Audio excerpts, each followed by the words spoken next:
Hello and good evening to you. Welcome to News 360. This live more news up here at Desawe in Kanda. My name is Alfredo Conce. And I'm Natalie Force. Let's get into the headlines for this evening. News 360 Headlines is brought to you by TV3 investigations reveal the clearing of 4 containers of unwholesome canned fish from the Tema port.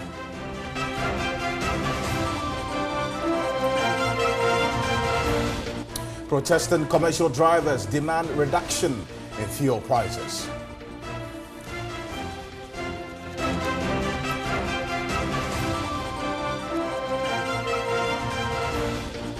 And Chief Justice Sophia Akufo bemoans poor state of some court buildings across the country, describing them as unsafe.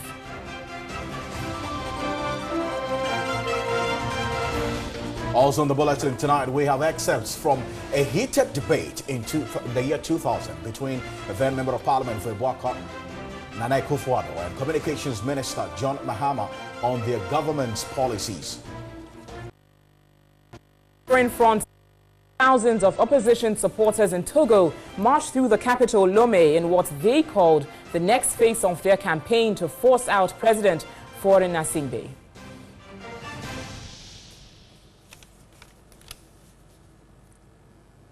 Got the details of these stories for you here on News 360, including the very latest from the world of sports and entertainment. Remember, we're streaming live all across the world on 3news.com and TV3 Ghana on Facebook.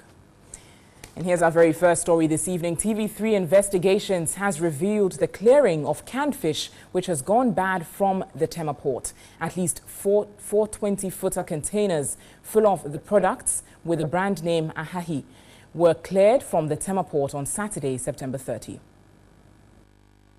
Whilst scouting for news on Tuesday, October 3, a truck carrying 2 containers and which was stuck at an Atlandish area in Ofanko caught our attention. Some residents nearby who could not bear the stench emanating from the containers drew our attention to the development. One of the containers has already been emptied at the time we got to the scene, but goods in the second one were being transferred into another truck. Another truck carrying 2 20-footer containers was parked a few meters away. Here again, one container has been emptied, but the second was under lock.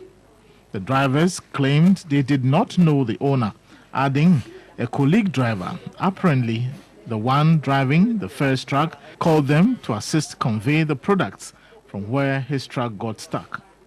The police came in to impound the trucks and took them together with the drivers to the Mile 7 District Police Station for further investigations. TV3 sources indicated the mackerel was cleared from the Tema port on Saturday, September 30.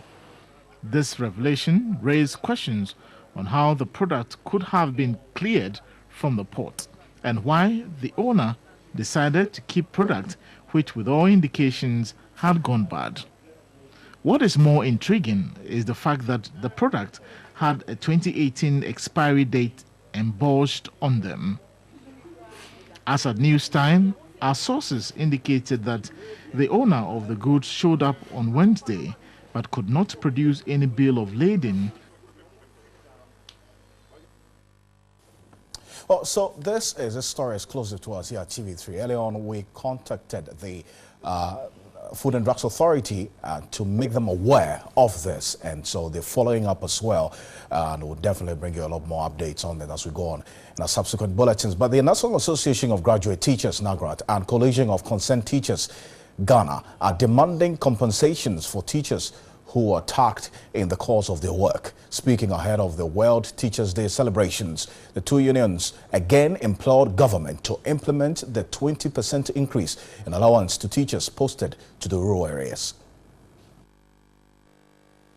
World Teachers' Day, commemorated on October 5 each year, was instituted in 1994 to recognize the contributions of teachers. This year's ceremony is on the theme, Teaching in Freedom, Empowering Teachers. Ahead of the celebrations, the National Association of Graduate Teachers, NAGRAT, and Coalition of Concerned Teachers, CCT Ghana, wants government to provide the enabling environment for academic work.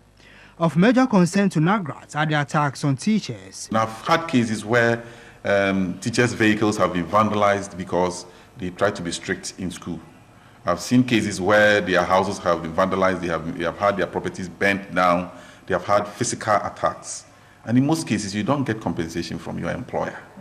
And so it doesn't empower you enough to be able to continue to do what you know best. The Communications Director for the Coalition of Concerned Teachers, Ghana, CCT, Adokwe Awule, requested government to implement the 20% increase in allowance for teachers in rural areas. When you look at the single spine salary structure and in the category 2 and 3 allowances, teachers that go to the rural areas to teach are supposed to get 20% of their salary as allowances. That will motivate them to go to the rural areas to teach. But that thing have not been implemented. Both associations want government to expand education facilities and reduce what they term excessive control over teachers' work. And the teacher has a body of knowledge that is exclusive to that teacher or to the profession and not to any other person. And so we should be given that freedom to be able to make good use of that body of knowledge. And when people try to interfere and try to prove to us that they know better than us who perform that function, then it creates problems for us. It takes away the collegial governance within the profession, and it takes away the academic freedom. School have reopened. We are in the 4th week. The TLMs have not been provided for the district education officers to be given to the various schools. We don't have them. Notebooks have even not come. I'm in Accra and I'm telling you, we've not got notebooks. In another study leave with pay to pursue higher education either in Ghana or any country of his or her choice. This, according to the Education Minister, would encourage teachers to give off their best and also feel gratified. Teachers play critical roles in the human resource development of a country, but their reward is often said to be in heaven, an adage advocates have fought to change in order to improve upon teachers' welfare.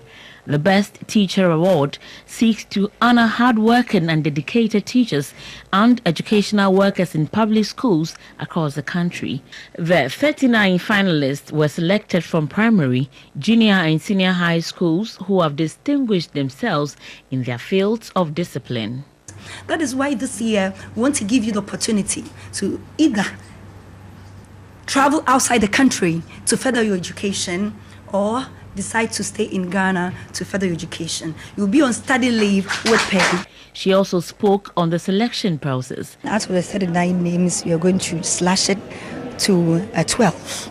And out of the 12, we are going to pick the first runner-up and then the second runner-up. They started it some months back, looking at the person's background to make sure that everything, is intact with regards to their morals, their outputs, their impact in the communities, like I mentioned earlier.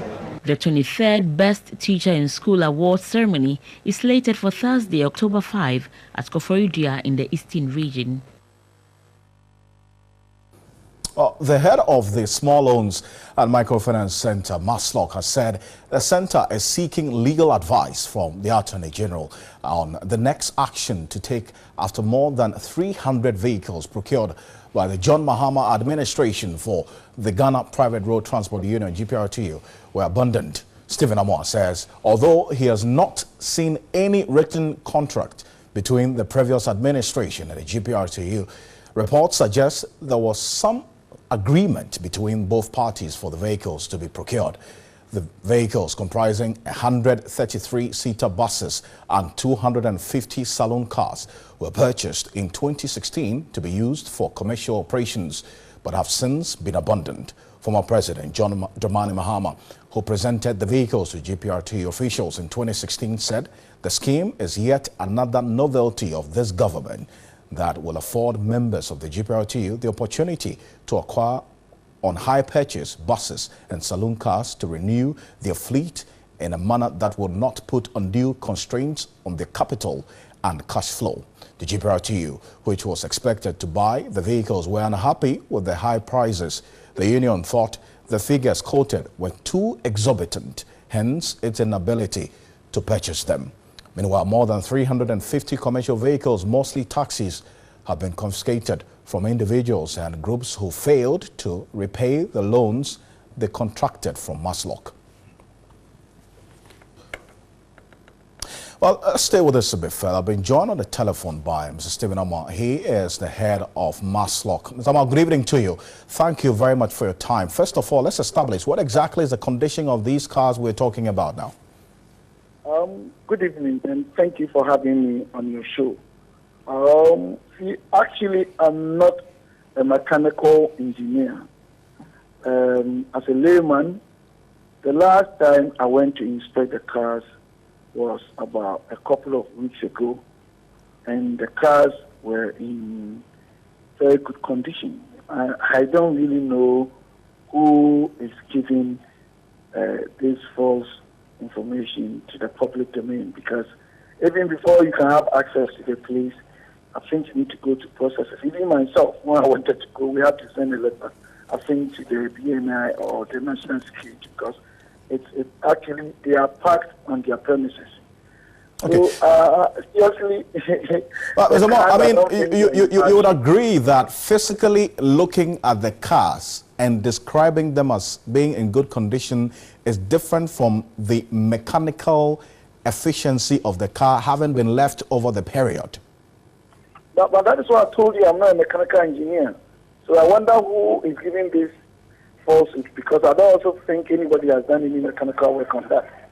But having said that, I think discussing this issue is also a very good thing to do, because, of course, we've experienced that before in our country, the gallopers. So I think it's good we discuss it. But then people shouldn't give falsehood about it, that the cars are there left for us. That is not true. Well, in the end, I'm sure that the center which you head is minded in ensuring that these cars are put to good use and put culpability where culpability lies, if there is culpability in this matter. Now, what is Maslock doing to ensure that the purpose for which these cars were procured is being fulfilled? In the first place, we have not in any case or anywhere stated that we're not going to give the cars to GPRT. Since I took over the position, I've held, I think, more than 2 different meetings with the executive body of the GPRT. And the major issue that is actually giving rise to much controversy is the price of these cars. For instance, we have 100 minibuses. Each of them, according to the records that I have, will cost government of Ghana or Maslock about $111,000. That will mean about 450,000 Ghana cedis, new Ghana cedis. Insurance and other cost components are not added. And of course, within the industry in Ghana here, the players of these buses or the drivers or the users, their daily turnover or sales will not even enable them to work with these buses in a number of years that is expected, make some money and pay, and even have some for their family to also depend on. So we're trying to engage the sellers of these cars or the suppliers to bring down the prices. For the buses, they decided not to. For the small cars, the reduction is not even enough to still fulfill the purposes for which. What exactly is the margin of reduction that the suppliers have agreed to? I mean, with your proposal? Let me tell you, as I'm talking to you now, I'm in the upper east with the president. I don't have the figures with me. This whole exercise interview is taking me extempore. I don't really have the actual figures. And we live in a country that if you try to even estimate, the next day people forget about the entire issue and dwell on the small margin of mistake that you commit. But all that I'm saying is that the cars are far more, in terms of prices, bigger than the market averages or the even retail price that we have in the company's own shops in Ghana here, because we went for the invoices. Right. And this is what we are trying to battle with. And there are a few things that I'm not a legal person, and because I don't understand, I've handed the document over to my chief of staff, who directed me to give copies to the deputy chief of staff, who is a lawyer, and also send copies to the attorney general's office for legal advice. And we're trying to do that to avoid spending money where one day you'll say that willfully have caused financial loss to the state, and I'll be behind bars. And also to avoid judgment. So we try to do things critically and carefully to make sure that we don't abuse or misuse or misappropriate state resources. I mean, taxes. Okay, thank you very much for your time this evening. Stephen Amor has Maslock giving us some details on this issue tonight. Well, let's now turn our attention to Parliament as Minority Leader Haruna Idrisu says the 1.7 million housing deficit is a worrying phenomenon which must be addressed devoid of the rhetoric. He concedes politicians have failed Ghanaians in the provision of houses and urged Parliament to help the Works and Housing Minister with adequate budget allocations to deliver. He was speaking on the floor of Parliament to mark World Habitat Day, which fell on October 2. The Minority Leader Haruna Idrisu expressed worry the ordinary Ghanaian complains of low salary because a chunk of their monies go into rent. He agreed politicians over the years have failed in providing low-cost housing for the citizenry and urged the Works and Housing Minister to move away from the rhetorics and act. Some of the contracts, why they failed, it was because when government awarded the contracts, government itself became a supplier of raw material. Government, you want to go and supply cement and iron rod to undertake a housing project? It is the government of Ghana which is weakening and destroying the private sector of this country. The issue of housing is of major concern, and we are told that Ghana has a deficit of 1.7 million, and the Minister of Works and Housing has been speaking of innovative ways to ensure that every Ghanaian lives comfortably. Some MPs indicated houses put up over the years are not affordable to the ordinary people as always proclaimed.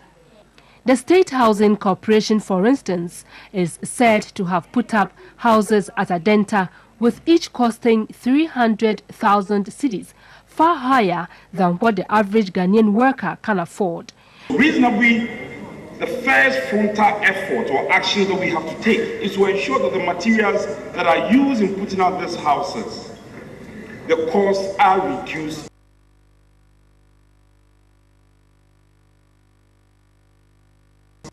Energy, they all the cost of the housing, particularly the cost of land in Ghana is completely unacceptable. It's too high. MP for Ho West, Emmanuel Bejira, stressed the need for Ghanaians to consider the use of building materials such as hydrofill, which he said is far cheaper than the commonly used brick and mortar, as well as gravels and stones materials. The Sector Minister, Samuel Latachia, said the ministry is working towards a credible national mortgage facility to provide opportunities for workers to acquire houses. The ministry is in the process of amending the building regulations, LI 1630 of 1996, to reflect the revised building code. The building everywhere and anyhow mentality cannot continue.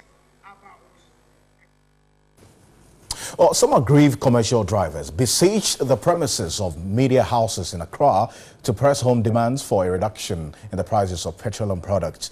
They lamented fuel prices have over the last 4 months gone up by as much as 30%, while transport fares remain the same, a situation they contend is affecting their businesses.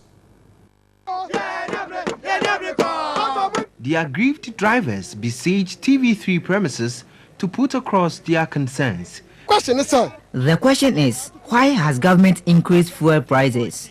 They lamented the NPP administration has failed to heed to their campaign promise of reducing fuel prices when it assumed power.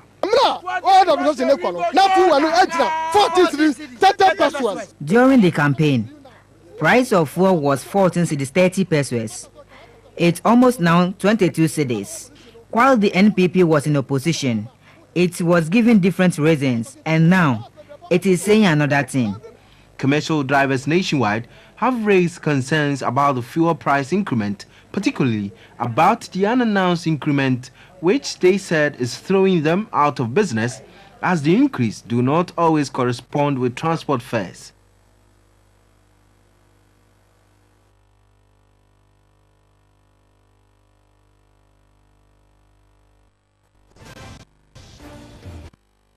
We have excerpts of a heated debate between the then MP for Ibuakwa, Nana Akufo-Addo, and Communications Minister John Mahama on their proposed policies way back in 2000. On international front, tens of thousands of opposition supporters in Togo marched through the capital, Lomé, in what they call the next phase of their campaign to force out President Faure Gnassingbé.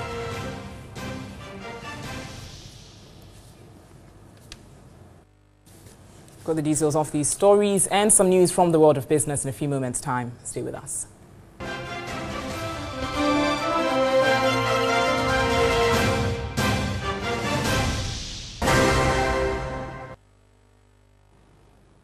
It's News 360. Thanks for staying with us. My name is Nanekia Mensah-Brampa. It's time for business. And starting with tonight, it has emerged that hundreds of former workers of the now defunct UT Bank and Capital Bank have started receiving letters notifying them of termination of their appointment. Now, TV3 business sources at GCB Bank Limited says the new owner, that is the new owner of the two banks, say out of over 1,300 combined staff of the two defunct banks, about 600 workers will be retained there. And right, we'll be giving you more detail on that particular one in subsequent bulletins. But the Ghana Export Promotion Authority is proposing the introduction of a rural freight service to enable farmers in the hinterlands preserve their produce for exports. Chairman of GEPA, Sandy Osei-Agyemang, gave the hint at the 77th National Exporters Forum in Accra. Ghana's export has not grown as fast as import, even after the discovery, production and export of crude oil in commercial quantities since 2007. To address the imbalance, the Ghana Exports Promotion Authority, GEPA, has developed a 4-year comprehensive work plan towards the development of identified key priority products.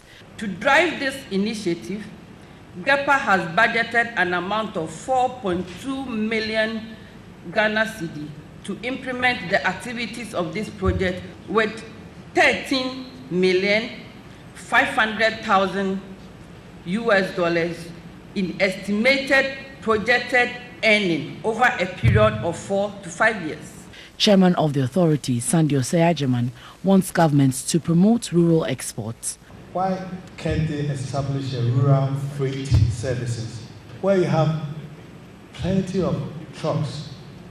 Their job is to go to all the farm areas or wherever they produce, haul them, take them to where we can store them and ship them. Deputy Trade Minister Carlos Ahinkra assured GEPA of government support and entreated the Exim Bank to approve letters of credit from exporters to push Ghana's exports. We are today having Exim Bank taking over EDF and Exim Bank becoming a bank on its own. We are going to ask Exim Bank that any importer that is prepared to open an irrevocable confirmed letters of credit through Exim Bank for an export business, Exim Bank could count on that LC to finance this export for the person for us to move on. The authority has been rebranded to facilitate export activities geared towards economic transformation. Participants at the forum included exporters and exports facilitation institutions. Right, so the president of the Insurance Institute of Ghana, Asante Mafo Ahinkra, wants players in the insurance industry to take professionalism to a higher level. He said this will ensure the building of public trust and confidence in the industry, ultimately resulting in higher penetration from its current 2%. Ghana, with a population of about 27 million, has more than 50 insurance companies. However, insurance penetration remains relatively low at about 2%. According to stakeholders, the low patronage of insurance is mainly due to low level of insurance literacy in the country, as well as the lack of trust and inadequacy of financial resources. To help correct the anomaly, the Insurance Institute of Ghana organized an educational conference on a theme promoting public trust through professionalism. We have a duty of care to our customers to deliver what we have promised. We should play by the book. If we issue a policy, and let's go strictly by the terms of the policy we have issued. If there are claims to be paid, let's make sure we pay them to the letter and pay them promptly. That way, we will get people realizing that insurance is good. Insurance consultant Dr. Albert Gamega underscored the need to give more training to insurance agents to project the image of the industry. Invest more in training of those who go out to meet the clients and then insist that they do the right thing.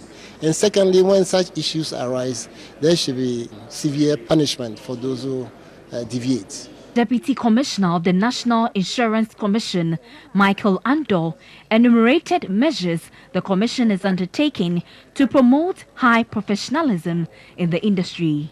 Now we have published our claim management guidelines, which guides insurance companies as to how to process claims, how to treat claimants who are applying to make their claims. We have the no premium, no cover guidelines to guide insurance companies as to how to go about selling the insurance. According to analysts, Ghana has the highest potential for growth in insurance premiums and at least in terms of risk in sub-Saharan Africa, which points to a sector with a lot of potential yet to be exploited. All right, so you're watching News 360 and this is the business segments. Let's move on to some more tonight. And Vivo Energy Ghana has launched the Shell Motorist mobile phone application to enhance customers' comfort. Now, the app also seeks to equip Shell product users with required information before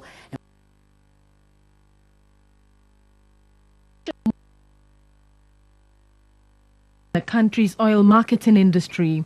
The app reinforces Shell's innovation in improving customer service delivery through the efficient use of technology. The application, which can be downloaded on the Google Play Store and Apple Store with Android and iOS phones, has been designed to assist customers keep track of their vehicle maintenance and provide personalized reminders. Vivo Energy Ghana Limited, the exclusive distributors and marketers of Shell-branded products and services, has led innovation in the downstream petroleum industry in Ghana for years. And this is yet another feather in our cap. The Shell Motorist app is the finest motorist app in our industry, with the most exciting and extensive features next to no other. He also hinted of expansion works on all Shell retail shops across the country. Director in charge of downstream petroleum at the Energy Ministry, Jacob Asamoah, lauded Shell for adhering to best safety practices. Vivo Energy's commitment to achieving and maintaining the highest international health, safety, security and environmental standards is also commendable. Your road transport companies continue to be the best in the transport industry. Shell, since 2011, has reinforced its fuel innovation leadership by introducing the Shell Diesel Extra and Super Extra with economic formula to provide motorists extra kilometers at no cost. All right, so for more news, you can visit our website. It's 3news.com. That would do for the business segments. My name is Nanekia Mensah-Brampa. And if you have been to social media, I'm sure you've heard the debate of Nana Akufo-Addo, president of Ghana and former president there. Alfred. Nanekia, thank you. You see, the two gentlemen involved in this, one became president and the other is president. Well, in the year 2000, the Minister of Communications, John Mahama, accused Member of Parliament for Ibuako, Nana Akufo-Addo, and the NPP of having no idea about managing the economy. Well, we bring you a playback of that classic encounter some 17 years ago.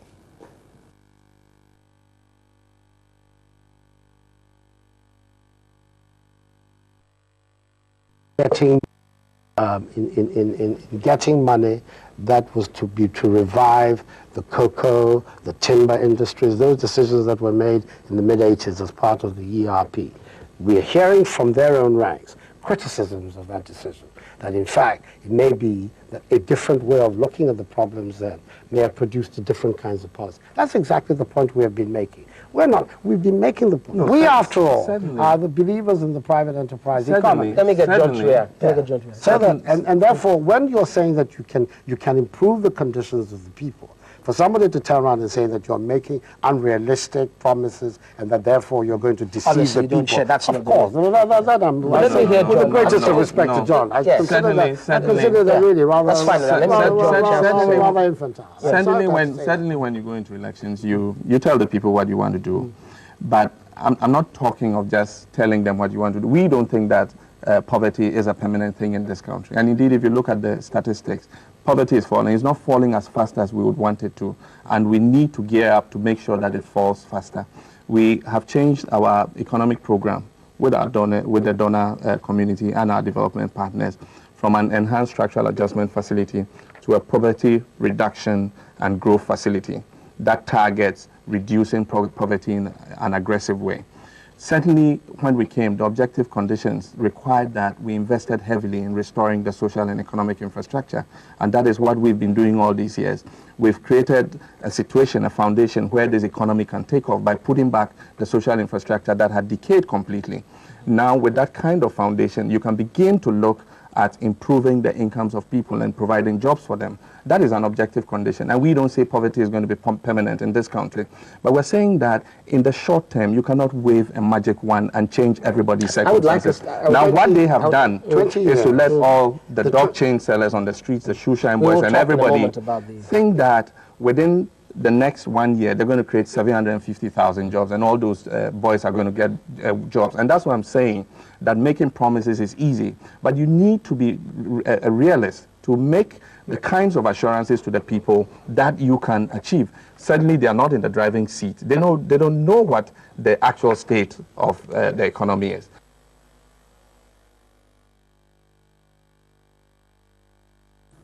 Quite interesting on there. And the full program airs on Saturday on TV3's Hot Issues at 1 p.m. So be sure to watch that.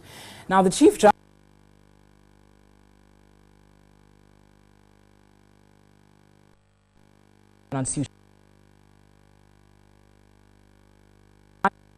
woefully inadequate, adding the meager amount is not even released on time.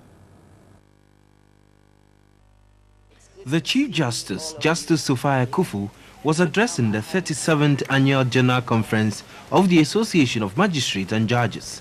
She expressed concern on the poor state of court buildings in some parts of the country.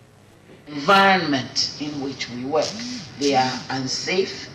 I will say that some of the premises are even unhygienic, and they are unsuitable, they are unfit for use in the delivery of justice, because it even tarnishes our image.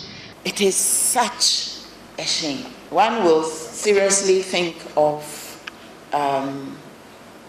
closing down some of these unsafe courts until we are put in a position to make them safe for use by judges on a day-to-day basis and for use by the public. It's about time that we showed as a nation, for use by judges on a day-to-day basis and for use by the public. It's about time that we showed as a nation the requisite respect for justice.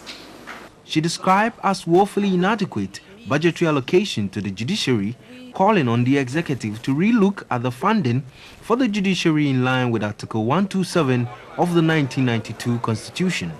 If the government is going to dictate to the judiciary how much it can, what are its budgetary limits for any period, without even inquiring in any credible manner into what the needs are during that budget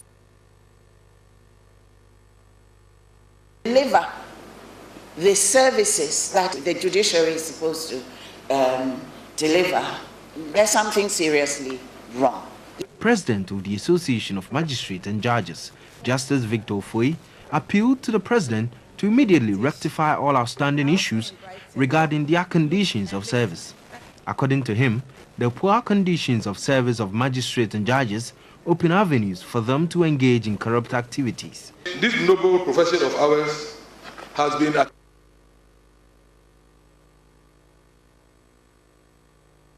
successful government.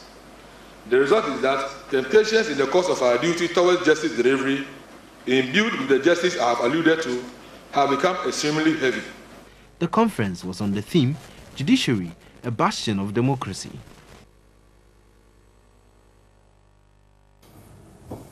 This is what sometimes leads to some people questioning the independence of the judiciary. They have to depend on the executive for the financing. We'll be back with some sports news after this quick break. To stay.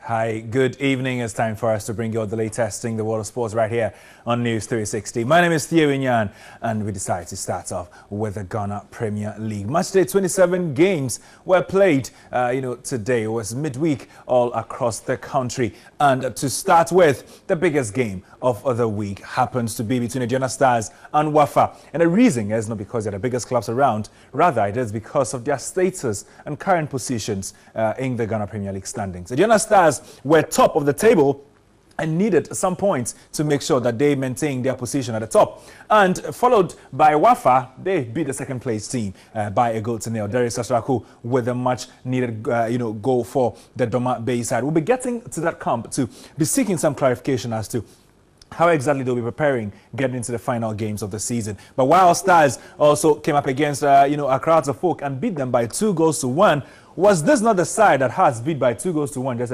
about 3 days ago? Yeah, they sought revenge and they successfully had that. Now, to my youth, we're beating by...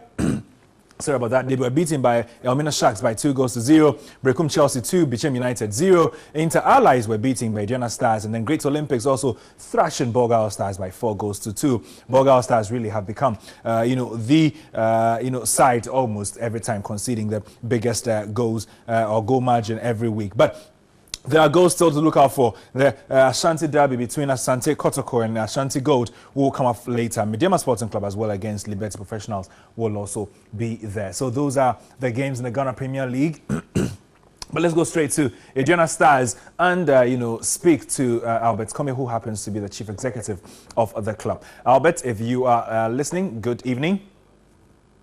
All right, so before we get there, then, let's look at the table of the Ghana Premier League after these results and see exactly what these mean for the respective clubs. The defeats and the wins for all of them. Asiedu Stars are top after 27 games. They have 51 points. Now 4 points adrift of Wafa. Maybe the title is sealed for the Doma-based club. Accra Hearts of Oak are third with 44 points. They still would want to be called title contenders despite this one. Asante Kotoko definitely are out of it as it stands, but Wild Stars are in there in the top 4 with 39 points. Brekum Chelsea, Kotoko, Elmina Sharks and Mediama Sporting Club complete the top half of the table. Let's now go back to the Doma-based side, Asiedu Stars, and speak to some of their top officials and pick exactly what the mood is like over there in the camp. Asiedu Stars Chief Executive Officer Albert Kome is on the phone lines. Albert, if you can hear me, good evening.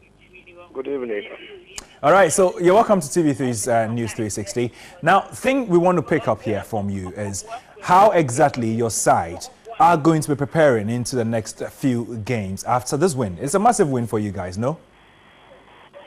Well, thank you very much. And let me say, we've just finished one match, and we have to look ahead for the match on Sunday. We have 3 matches left, and they are very important. So the jubilation, the happiness might belong to the supporters. But we as officials, we need to stay focused and do what is necessary because it is not over until it's over. But did you get from the game, did you get the impression from these players or any indication of any sort that they really are up for the fight in the next 3 games? They are, for instance, looking from Monday, you can see from their faces that, yes, they meant business, knowing very well the kind of opposition our opponents were bringing. Rightly so, they came with a lot of mobile players, and you know they have a nice strategy of making sure that they slow games down.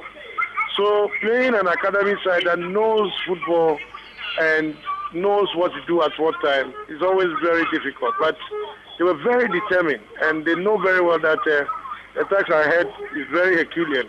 You might think that other clubs are not performing, so but when they are playing you, they will leave their game. So we know we have equally another task ahead when it comes to our match against Bolga All-Stars on Sunday. Having administratively led this side to, their first and only title in the Ghana Premier League, do you think the second one really is a one that, is doable at this moment? 4 points drifts off second place, Wafa. Well, we have the advantage. By my brother, we've not ended the season, and we cannot say that, yes, we are the champions. We look at the points difference and look at the match points that we need to accrue. It tells you that we need to work hard. So, though we have the advantage, I must admit. All right, Mr. Comey, thank you very much, for speaking to us right here on News 360. Now to the Black Stars then, because they are still in Kenya preparing for the, game against Uganda, and now they are going to be moving away from the country next. That is on Thursday. So that is the updates from there. Kwesi Appiah has a full contingent to work with over there in Kenya. So that's it then from the Black Stars camp. When we get any developments in the story, we definitely will bring that to you. My name is Thierry, and thank you very much for joining me right here on News 360.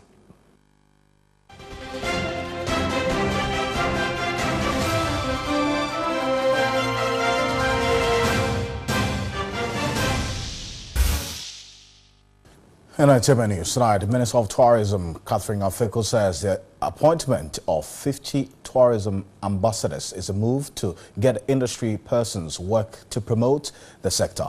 At the launch of the tourism booster in Accra, she said critics will gradually understand the appointment would impact positively on the economy. The minister said the ambassadors have contributed and made impact in the arts and entertainment industry over the years. She said their influence in society contributed to the appointment and was optimistic they will work tirelessly to prove critics wrong. A few people murmuring and merkling around, it's too many. Ghana is almost 30 million people. 50 is nothing. With this huge sector, 10 regions for now. The rationale behind it was we have 5 personalities per region. I need you to support this endeavor that there will be 50 people, and it will culminate as a big concert in March 2018 to officially send them out there to do the job for us. Catherine Afeko said information in the tourism booster is informative, especially for foreign tourists. She said the ministry would inculcate some of its recommendations into its plans to reshape and redefine tourism in Ghana. The minister encouraged other sectors within the industry to emulate such research formulas to help grow the industry.